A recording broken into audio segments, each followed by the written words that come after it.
Hey, this is Totu Bravo and we're doing another video today. As you can see on the table, we have a couple Mausers.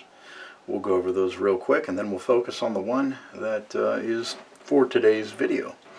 At the top we have our Turkish Mauser, which was our last video. We have our Chilean Mauser. We have our German K98. And here's the Mauser that we're going to talk about today. This is the Yugoslavian 2447. Chambered in 8mm, chambered in 8mm, chambered in 7mm, chambered in 8mm. Now as you can see, I did put the Turkish Mauser back in the Swedish stock. It fits just fine. It is a good fit. It's just not the proper stock for it, but it's actually kind of difficult to find a Turkish stock. I said in the previous video that I had one ordered and it was supposed to be here by now, but the gentleman ended up backing out, saying that it was mislabeled and it wasn't the correct stock. I did go to another website then and found one on there that should be a period correct Turkish Mauser, so hopefully when they get back to shipping items I can get that in and put this in its correct stock, even though it's very beautiful in the Swedish stock. In a pinch, I guess I can utilize that if I don't find a period correct stock. So we're going to go ahead and we'll pick these up, clear them from the table, and we will focus on our 24-47 Yugoslavian Mauser, chambered in 8mm. And what a pretty Mauser that is. Alright, let's talk about this Yugoslavian 24-47 in a little detail. At the core, this is basically a Mauser K98. It's built in the Slavic regions. The M2447 is a post-war update to the earlier M24.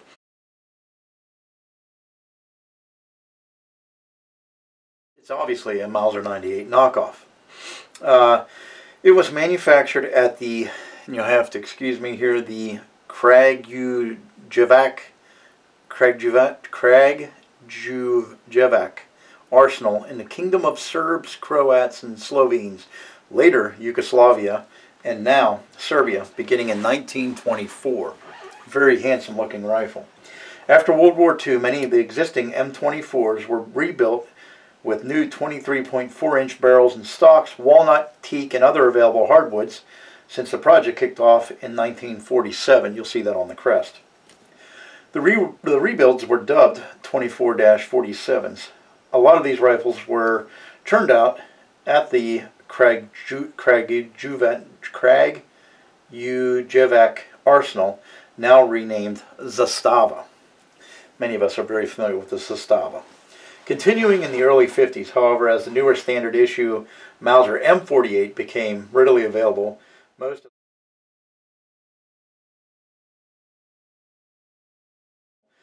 of the reconfigured 24-47 battle rifles saw little use. As a result, the 24-47s are typically in outstanding condition. As you can see, this one here is in immaculate condition.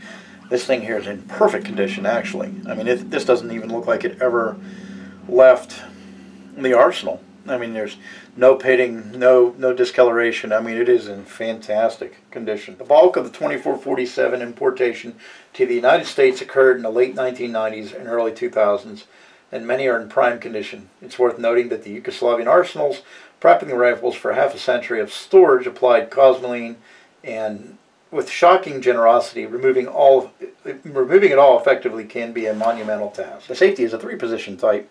Rotated to the far right, it locks the bolt, blocks the firing pin.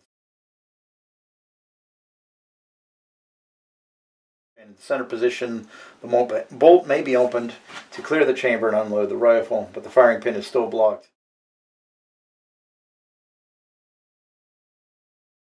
Like many battle rifles of yesteryear, when this vertical center position, the wing type safety also blocks the line of sight, serving as an instant reminder, should the user forget, to disengage the safety before trying to fire the rifle.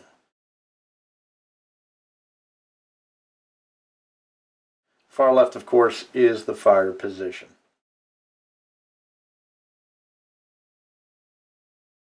Like others in its class, the 24-47 features a stripper clip guide right here and a thumb hole cutout to facilitate rapid reloads. You have the cutout right here.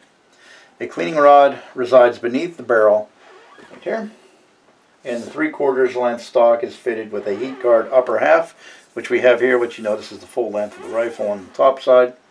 The sights are robust, effective for rapid work up close. Their somewhat coarse nature enables them to function in low light, but they don't favor accuracy. That was just a little bit of history on the 24-47. As you can see, mine is in very good condition. I still have some of that Yugo 8mm sniper ammunition. I got this a couple years ago. This is kind of a side note. Got this a couple years ago at a very good price. I still have a couple hundred rounds of that left. That's what most of this is. Now I have ordered some other stuff, some cheaper ammunition to shoot on a go to the range type basis, but I really want to kind of preserve some of this ammunition, being that that is the good stuff. Now you can see that my 24-47 is in excellent condition, as I stated earlier when we were talking about the history of it, but you can definitely see that it is a K98 knockoff. Matter of fact, we'll bring our K98 back onto the table here so we can look at both of them side by side, and you guys can judge for yourselves.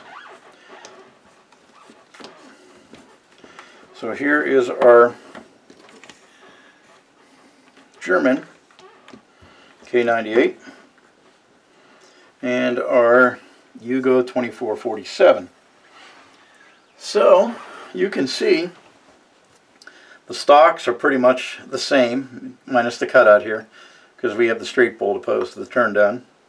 But you can see that pretty much the stocks are pretty much the same. Now the upper hand guard, as we mentioned earlier, this covers the whole length of the barrel, where the K98 is just the front portion here. You can see that it has the earlier model H-band, where our K98 has the latter year, but not the 1945, not the 1945 welded, but still the machine piece, but it's much different. But very nice rifle overall. We have the flat butt plate here.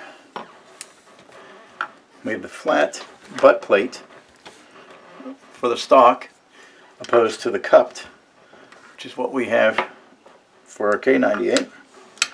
But K98 is by far my absolute favorite surplus rifle that I own. Not just for the fact that it's a matching numbers K98, not because it's extremely accurate, which I just love the history behind this particular rifle. It is absolutely gorgeous, but that's not what we're talking about. Let's get back to the matter at hand, our Yugo 24-47. Now I'm going to input some photos here. You can see that the stock, as the Yugoslavs did, they had their serial number on the back of the stock.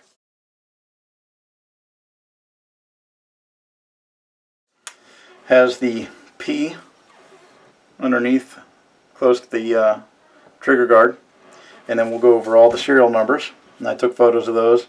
You have some crest here on the ball of the bolt action. We have another inlay here. We have another marking here. We have the serial number here, here.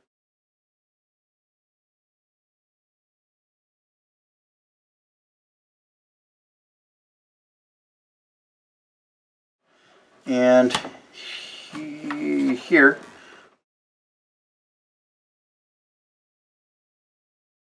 On the receiver, they're all matching. We have the Yugo crest, which I'll put a picture in because you can see it better than you can here.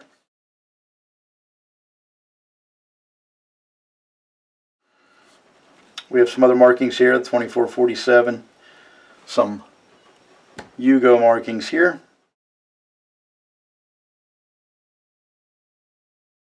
Serve markings. Some more markings underneath the sight.